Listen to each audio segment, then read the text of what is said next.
Bonjour à toutes et à tous. Hi, everybody. I'm Vanessa Anastasopoulos, the chair of the ICCI, and I'd like to welcome you all to this ICCI workshop entitled Your Daily Rate, What's the Magic Formula? The ICCI is managed on a strictly volunteer basis by CES members who are passionate about strengthening the sense of community among independent evaluation consultants in Canada. So following the elections that we held last June during our first AGM, there are now 8 folks who volunteer for the ICCI Steering Committee. And we meet on a regular basis to plan and deliver activities for you that are aimed at providing mutual support and fostering community among those interested in or practicing independent consulting. So this is the ICCI's first full year in action. And for this first year, our members can expect to be invited to online learning and networking events about every 3 months. Another facet of the ICCI that is already available to all members is our online discussion forum, which is hosted on the CES website.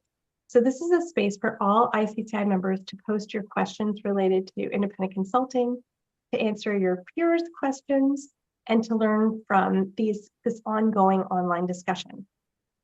Signing up for the forum is easy. You just log into the CES website as a member, click on the Communities tab in the Members Area section, and then select Subscribe to the ICCI discussion forum. So last winter, we sent out a member survey, and we learned that pricing and fee development is the topic of interest to the largest number of ICCI members. So without further ado, let's now turn to part 1 of our 2-part workshop, Your Daily Rate, What's the Magic Formula?, delivered by Gail Vallance Barrington, who's the past chair of the ICCI, and Don Murray, who's the ICCI Steering Committee member. This workshop is going to be in English, but feel free to ask questions in either English or French, and there's going to be a Q&A period at the end of the presentation. I'll hand it over to you, Don and Gail.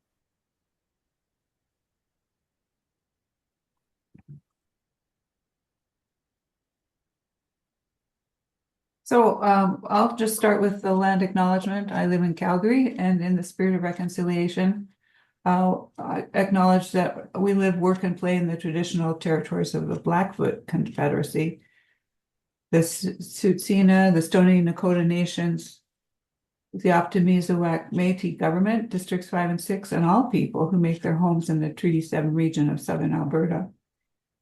Personally, I humbly acknowledge my responsibility to know the truth about the harm that was and continues to be caused to Indigenous peoples, and commit to moving forward in partnership in the spirit of reconciliation and collaboration.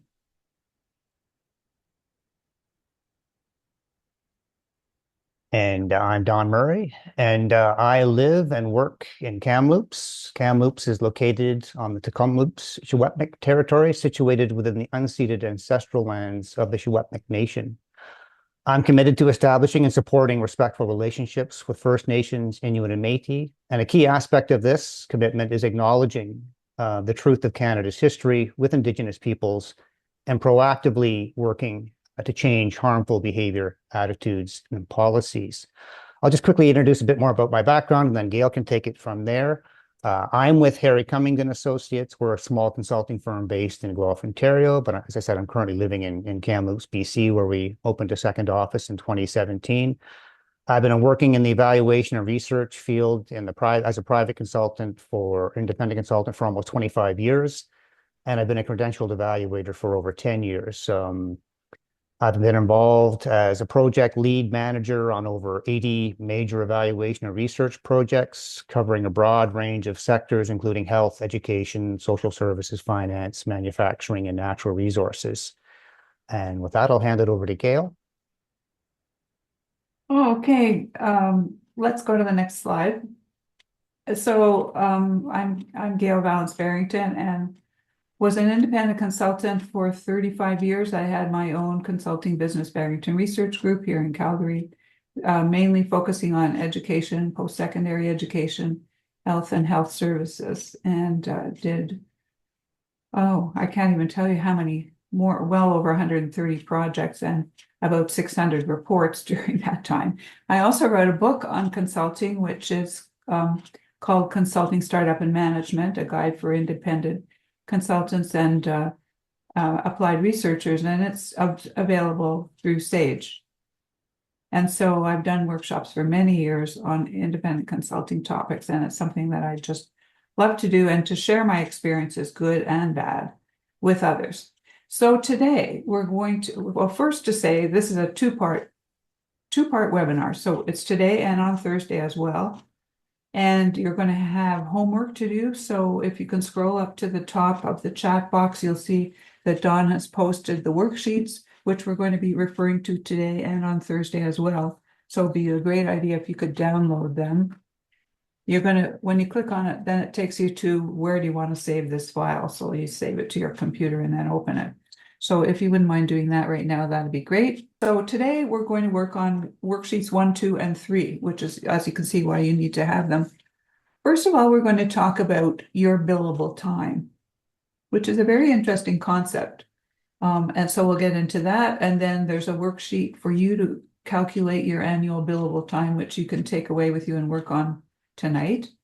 And then we're going to talk about your typical operational costs and calculate what those are. Again, we'll talk about it, and then there's a worksheet for you to work on as well. So these are the components of your daily rate. Now, before I even say that, I want to mention that there are many ways to bill your time. I mean, you could simply bill, you know, the same hourly rate that you've heard other people talking about, and that might be one place to start. Or you could just sort of dream up what you think you're worth and charge that and see how that goes over. You could look up online and get some information from other consultants. If you look up the government business websites, for example, they have information on typical costs. But our position is that each of you is individual and unique, and each of you has unique financial needs in terms of what you're going to need in order to survive and to live a comfortable life, but to not bill rates that are so high that you lose your clients because they refuse to pay them. So it's a balancing act, right?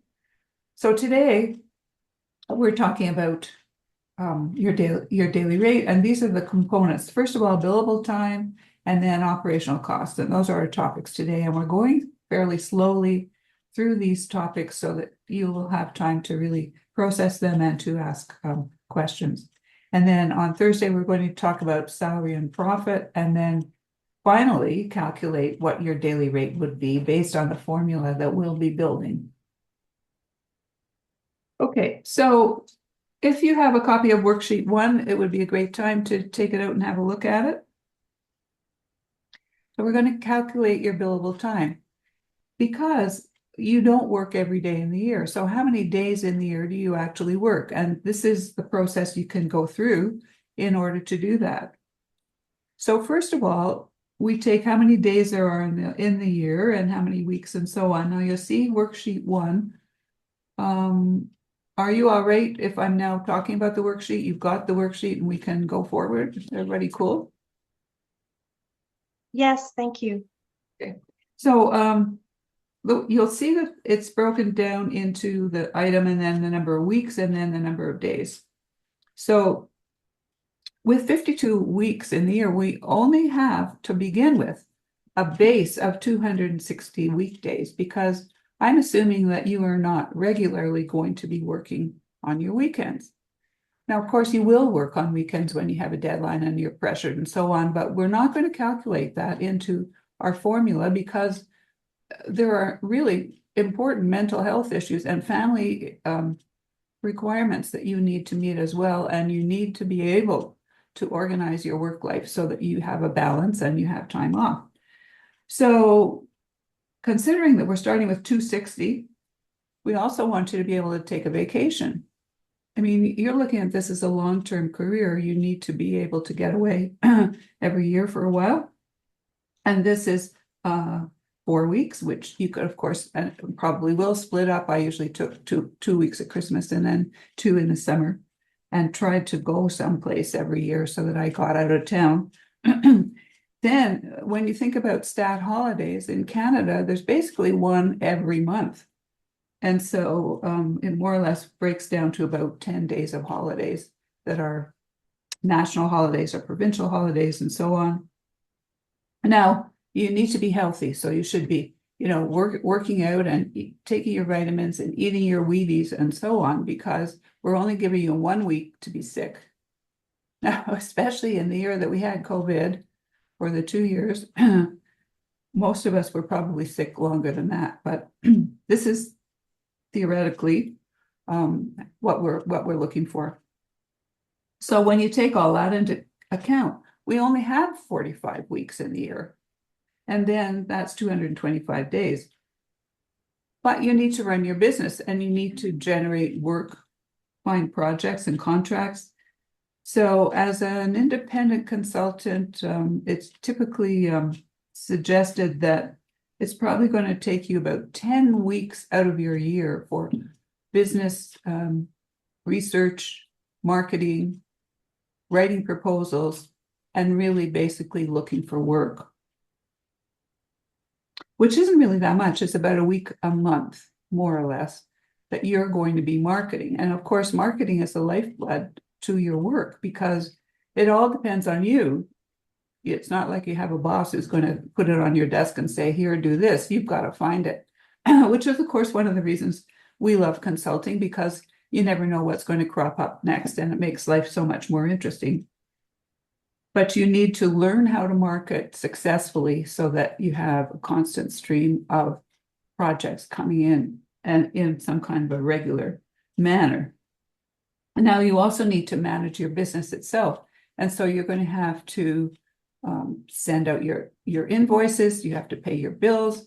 You need to buy office furniture or whatever it is that you need. There are always demands that are to be made on you as a business person, which, of course, is one of the shifts in philosophy for some of you that may be for the first time. You're now running a small business, and you're a business person, and it gives you a different perspective.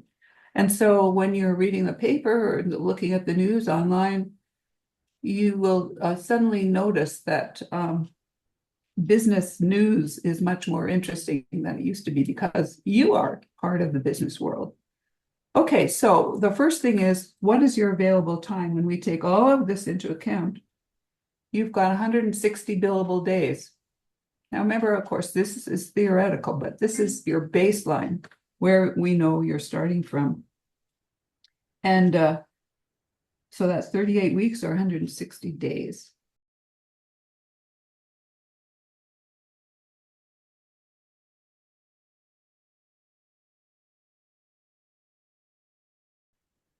And then if you look at worksheet 2, it's broken down for you to take this away and figure out for yourself exactly how many days you're going to be able to bill for in a year. Now, if you are planning to work as a consultant part-time, what I suggest you do, try this out, is do the full calculation as if you were going to be working full-time, and then take a proportion of that. So if you were going to consult 2 days a week, it would be 2/5 or 40% of the total number of days would be your goal. That way it doesn't influence the calculations in the same way as it would if you tried to do it for dividing by 2/5 of everything all the way through. So that's basically your billable time.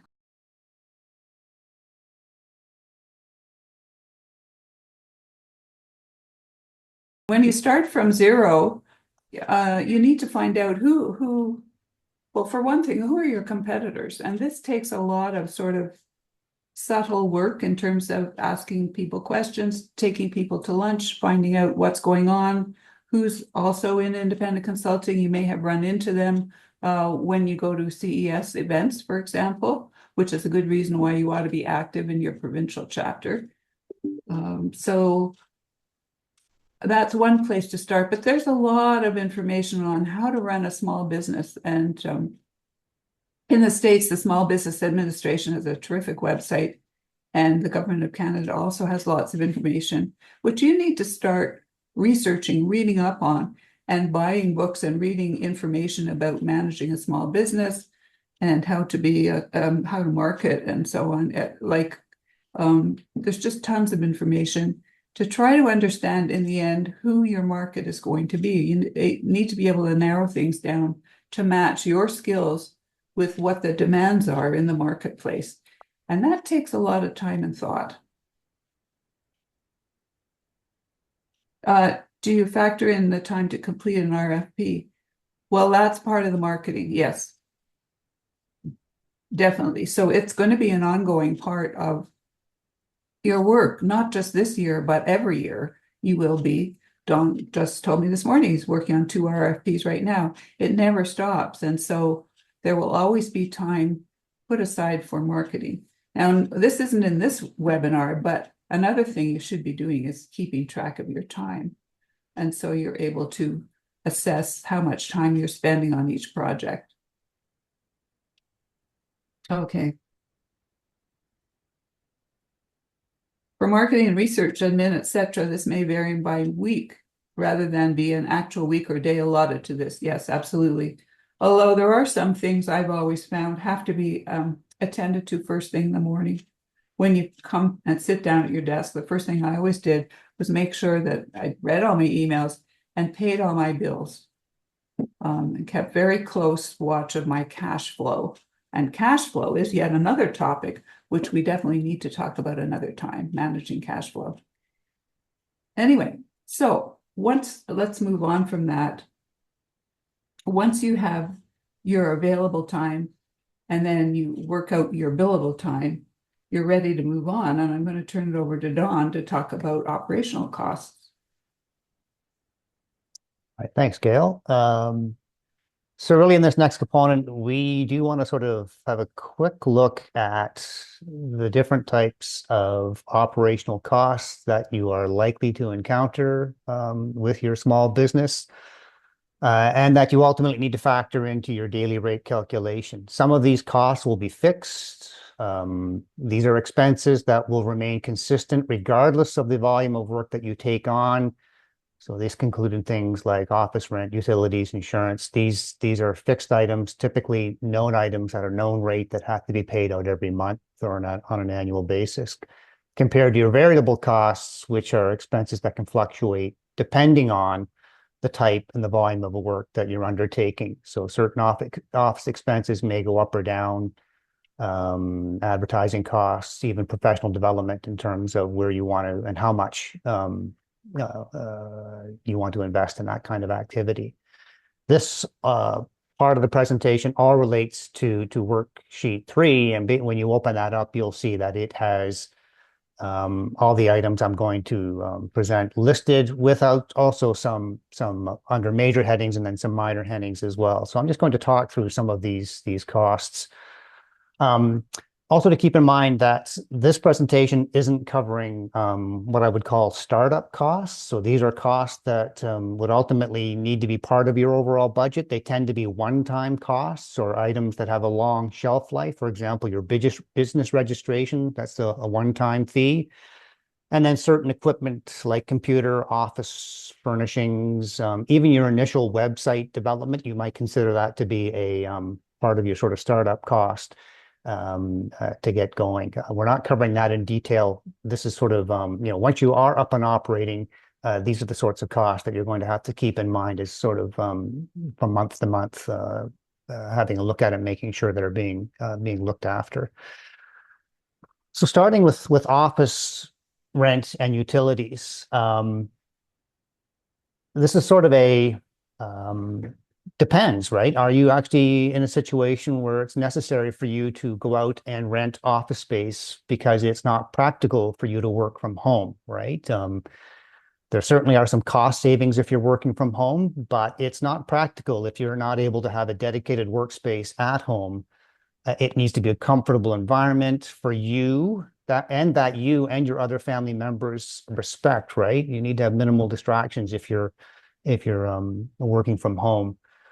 So in some cases, the best option might be to have an offsite place that you're renting as your workspace.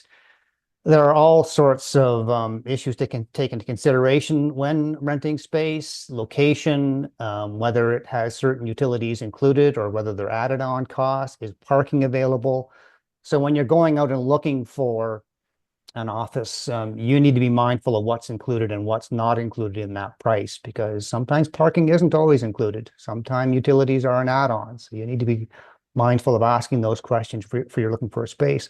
And also at this point, do you want to have an office space that is just a single workstation, or does it provide you opportunities where you can expand it to have a second or a third workstation?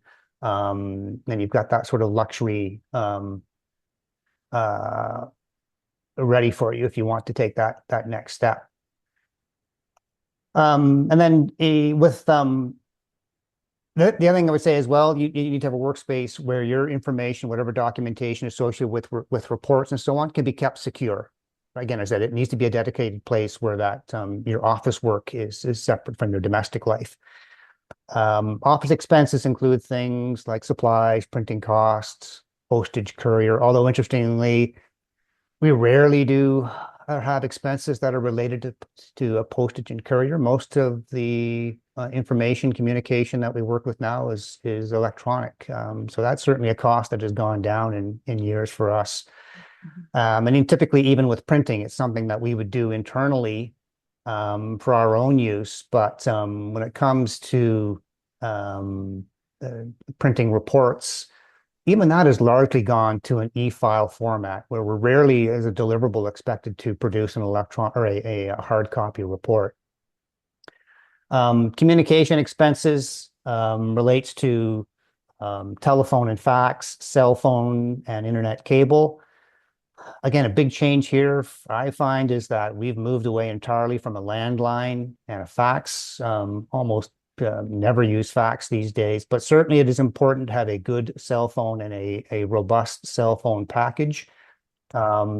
I use my cell phone as my business phone, and I guess it depends if you have a comfort level with that you feel that you need to have a second cell phone for business exclusive. But I have found that it works, that I'm able to work with a single package, so long as it's robust enough where I have data that can allow me, if I'm out of the office and I need to Skype or have a team meeting, that I've got sufficient a sufficient package that will let me do that.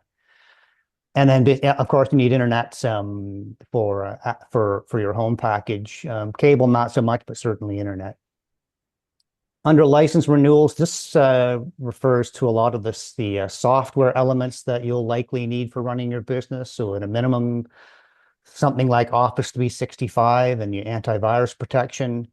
You may want a Zoom package, a virtual meeting platform, again, with robust capacity that allows you to have extended meeting times. It allows you to have extended number of participants. So something you'll need to look into.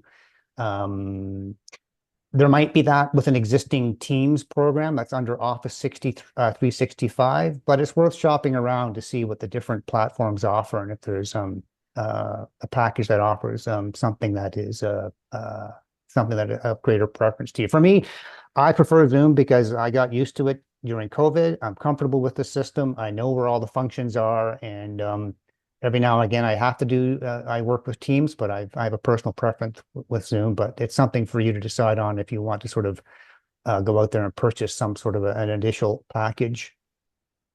And then the other sort of elements of license renewal, I would say, relate to things like SPSS, and Vivo Simple Survey.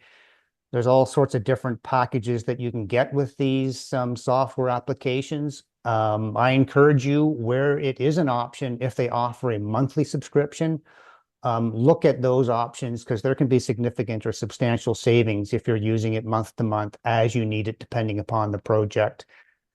with SPSS, for example, I might use it 3 months out of a year. And the great thing about that is I can buy a package from month to month to get me through that, the length of time that I need that package without having to buy a full annual license for it. Of course, if you are at the point where you're going to take on employees, you need to pay salaries and ideally some sort of benefits package for your employees, right? And again, it comes back to if you decide that you want to build a team of consultants around you and have them as your sort of your workforce, versus the other direction you could possibly take is hiring in those resources and expertise as you need them, and just on a contract by contract basis, you would hire those individuals in.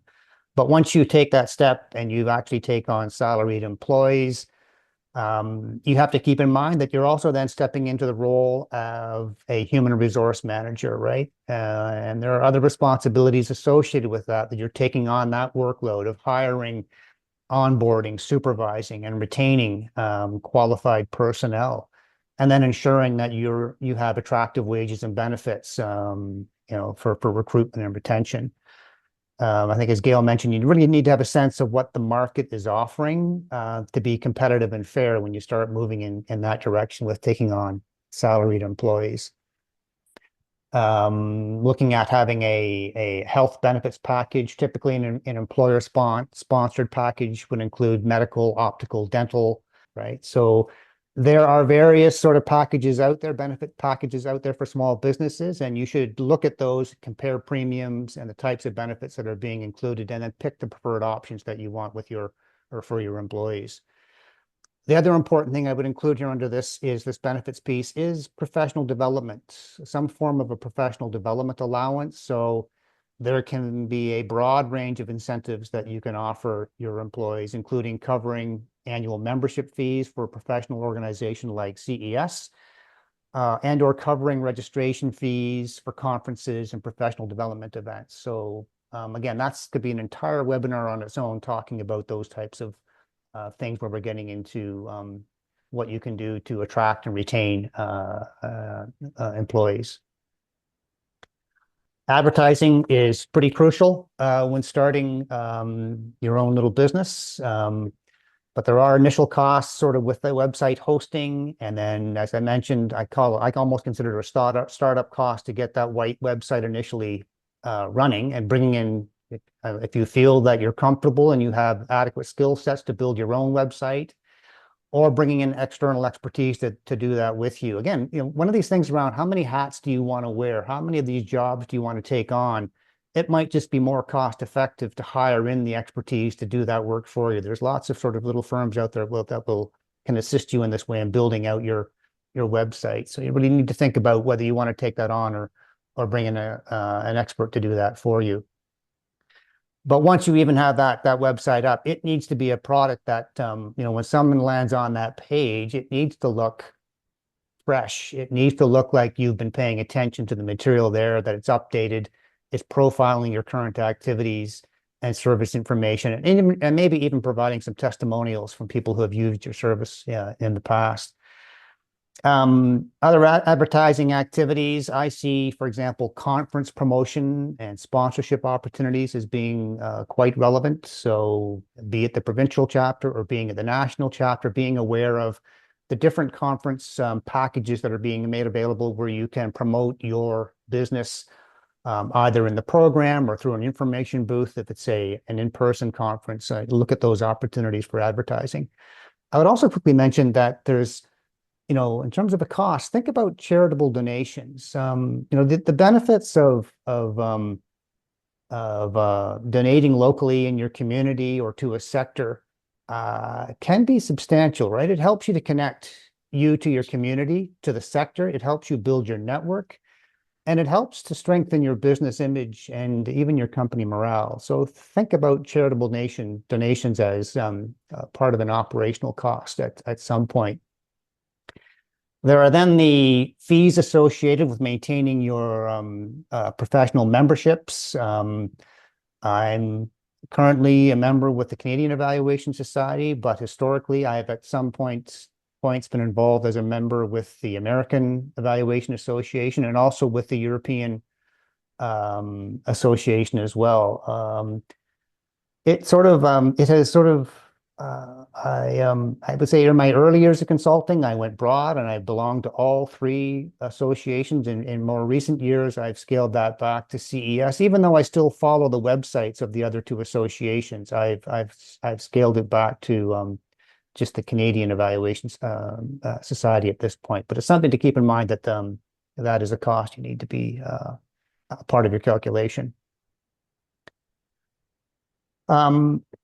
Under accounting and legal fees. Now, whether you decide to do your own bookkeeping or outsource this activity really depends on your skill set and your comfort level in this area.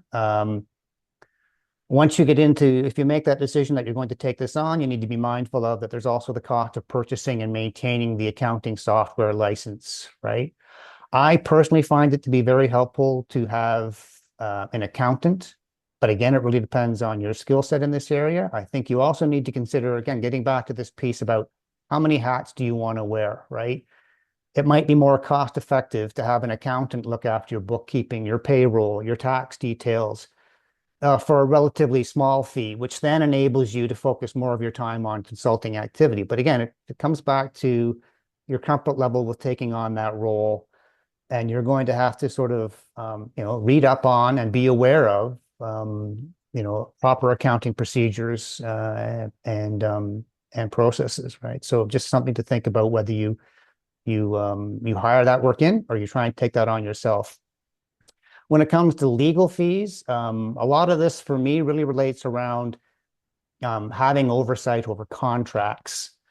And it's something that's over time, I feel that we have come to rely on less frequently because we have gotten more familiar with contract content.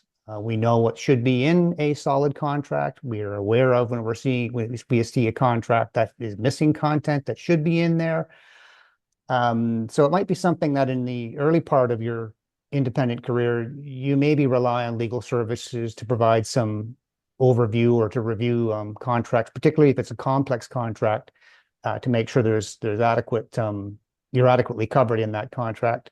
But generally over time, you should develop greater capacity for reviewing contracts, and you may not need the same extent of legal sort of assistance, again, depending on the complexity of the contract. But still, it's a fee that you need to be mindful of when you're thinking about your total operating costs.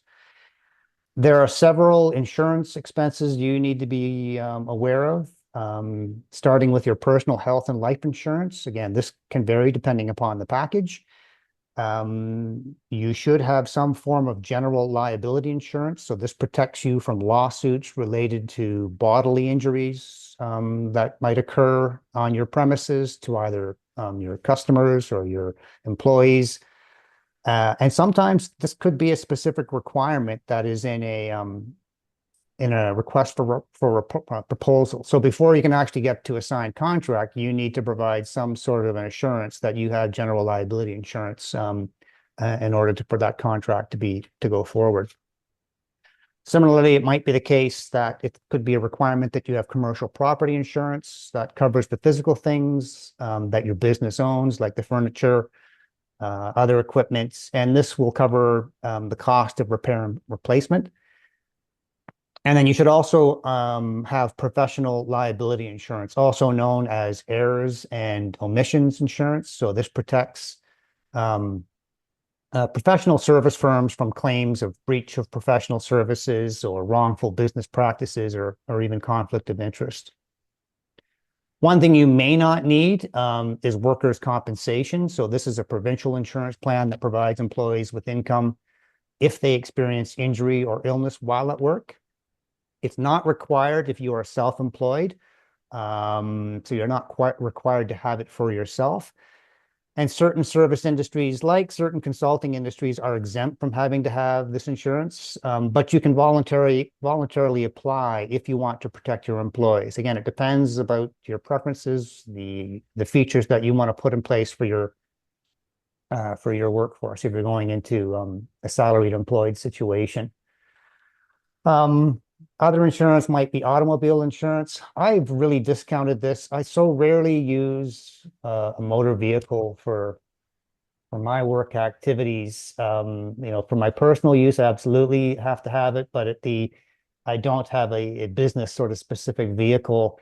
So much of my work has gone virtual now. And when I do have to travel, I might even factor in just simply renting a vehicle on the spot if I need it, if I'm traveling to out of Kamloops to another city, of course, rather than driving myself. It's something that I'm mindful of if there's an automobile or a travel component related to a motor vehicle. When I am budgeting and submitting my proposal, I'm making sure those costs are accounted for in that proposal, and having that discussion with the client to make sure that they're okay with me covering off those types of expenses.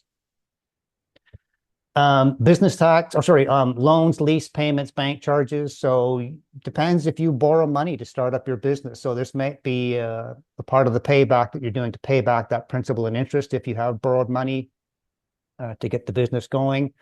If you're entered into a lease agreement for some of the equipment that you bought, if you're leasing your furniture or other equipment, then that'll be a monthly charge you have to look after. And then, of course, there'll be the standard sort of bank charges that you pay at a monthly rate related to maintaining your business account at the financial institution. Business tax, of course, is something you need to be mindful of. This, again, and will depend on the amount of revenue you generate from your consulting business. And generally, if your total taxable revenues exceed 30,000 in a calendar quarter, then you must register your businesses and start collecting the GST, HST from your revenue. One general rule of thumb for small businesses is to set aside about 25% of your annual income for tax purposes. That's just a general rule of thumb there.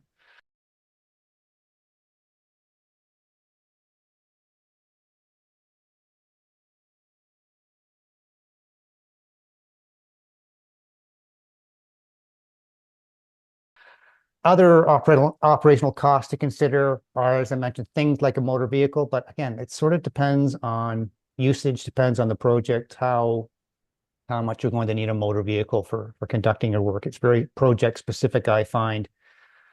And I find it to be something that I rarely use now these days with virtual meetings.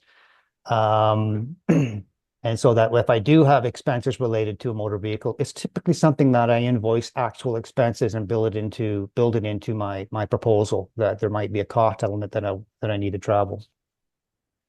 You might want to, or I would strongly suggest having some form of a contingency fund. So setting up a business emergency fund. So a reserve of cash that's kept in savings for sort of unexpected financial challenges. Like, for example, dealing with periods where there is slow business activity, or handling client problems like canceled contracts. So this can be built up incrementally, but I would suggest doing something where you're actually adding something to a little cash reserve, that you've got something on hand that you can go to. Again, one sort of general rule of thumb is that you may want to keep back or try and build up as much as 10% of your annual revenue in a contingency fund. So you've got something to draw on when if funds are short. And the other quick thing to look after under operational costs, it relates to retirement savings, right?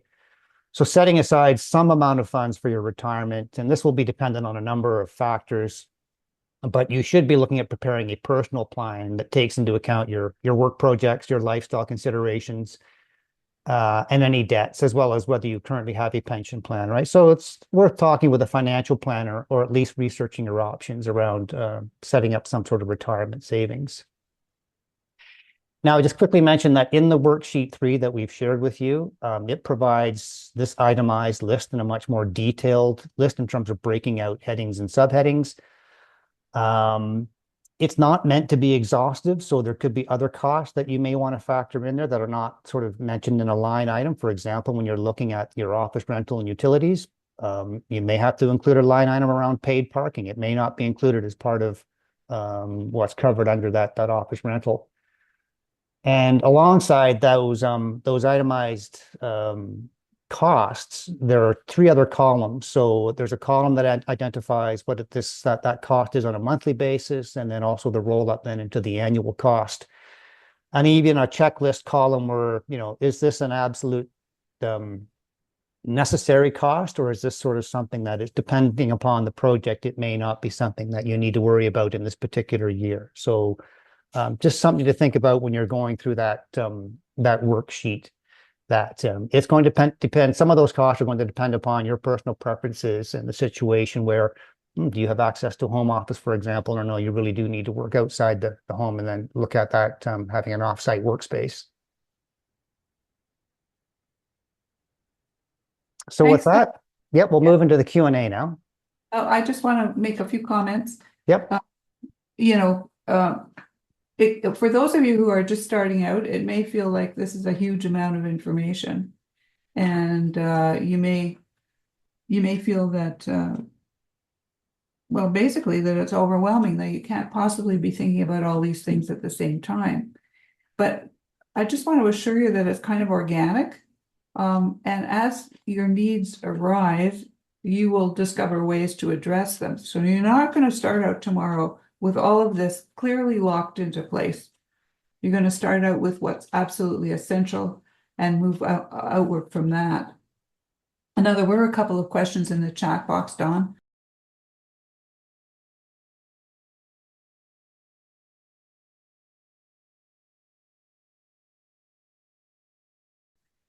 And I can just comment on my own experience that what I did was figure out what square footage my office is compared to the whole house, and then take all of our household expenses and take that proportion of it as what I could claim. And I have to say, in terms of office space, that I think I've gone through every possible permutation and combination, starting off very small, and I got a month-to-month office and an office incubator, which provided all sorts of services that I couldn't afford to provide myself. In those days, a photocopier was an expensive item, and then slowly moved to larger space as I had more staff and had more contracts, and therefore could afford more.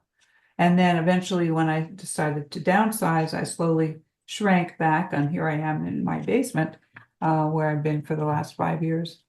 But I still am able to use the square footage of this office space as a basis for a tax calculation.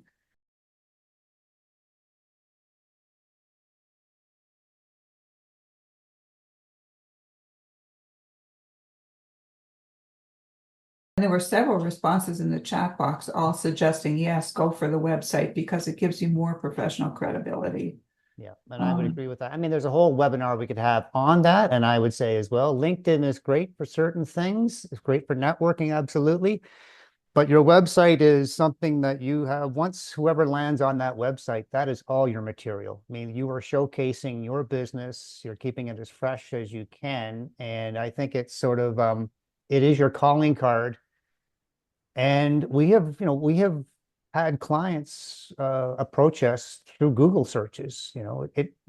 You'll be surprised where work comes from at times. And we have people who have, that's how they found us. They just did a Google search on keywords that they entered in a particular area, and we came up shortlisted. So I think there is value in having a website.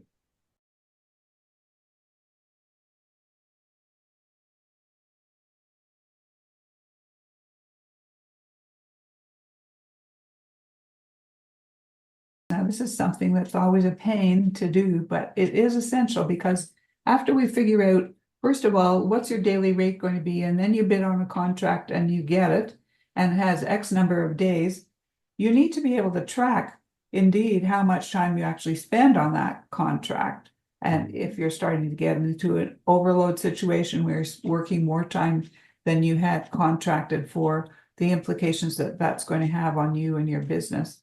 And so it's really an essential part. And I would say the timesheets, because they're task oriented, you're documenting time on task for doing interviews, time on task for doing report writing, time on task for doing survey. It helps me sort of come up with when I'm formulating pricing Yes. If someone is asking for X number of interviews or X number of surveys, I've got the actual real world documentation of it. This is the time I had to invest to get through these number of interviews, which were an hour each in length. And I can come up with a fairly accurate price on that. So it's really helpful it's sort of a feedback loop on telling you this is the actual time and cost of doing that work. That's right. It's really important. And happily, though, there are lots of software packages out there now for keeping track of your time.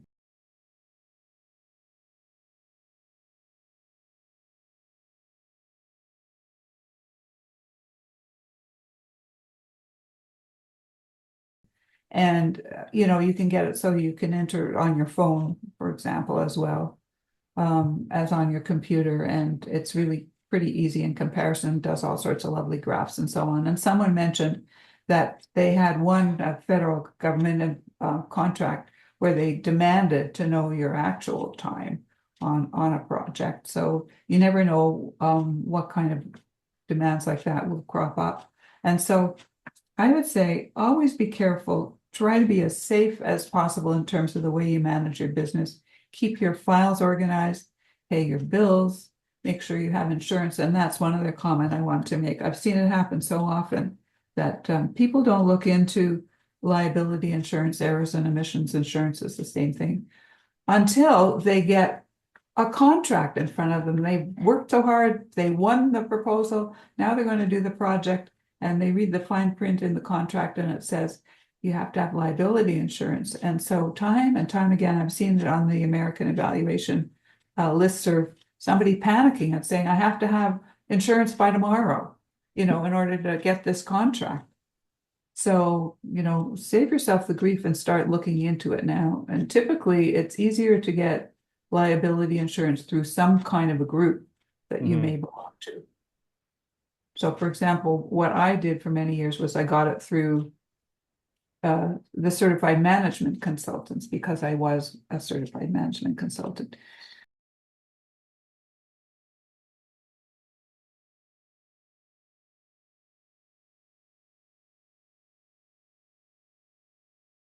Yeah, the answer is you don't double bill. I mean, this is absolutely anathema. You cannot do that, or you get into the situation of being one of those consultants you read about in the newspaper who's being arrested, for illegal practice. And so you need to make a decision. Well, did I spend, and I used to do it in 15-minute increments. So you say to yourself, did I spend most of that quarter hour on this or that? And you just, make a note. But you have to do your timesheet every day, otherwise it's just too much work and you get boggled and you can't remember what you did yesterday and so on. So it's kind of it's a habit.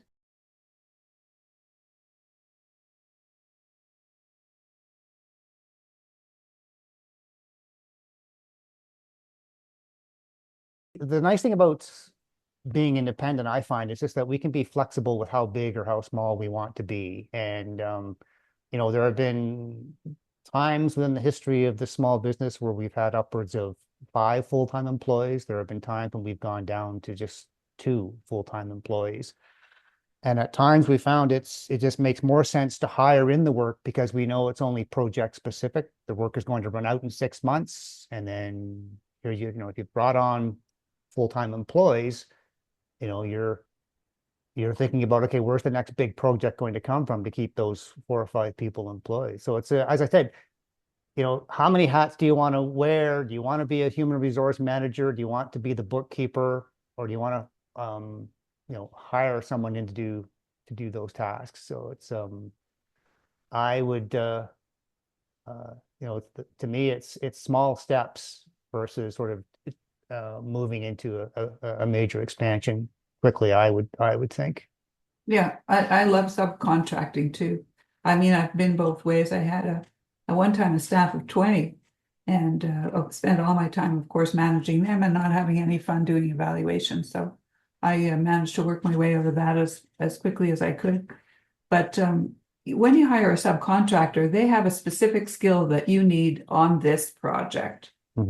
Just make sure that you always have a good contract with them. And it's even worth it to sit down with a lawyer and go over what the your subcontract with the subcontractor includes to make sure that everybody's interests are adequately covered. So there's your homework. Finish your billable time worksheet and calculate your operational costs. And then on Thursday, we're going to carry on and put all the pieces together. Any questions arising from today?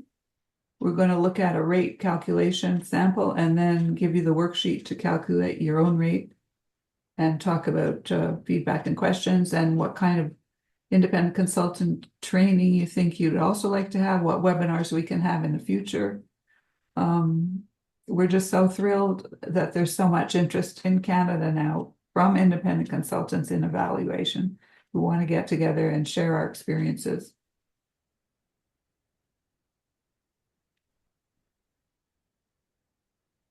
Can you show them our, yeah, here we go. So that's the book that I wrote a long time ago now, but I believe it's still available through Sage, also Amazon. And here are our contact, here's our contact information if you want to get hold of us. So I just want to thank you all for attending. Yes, thank you. And we'll see you on Thursday. Bye-bye. Bye for now.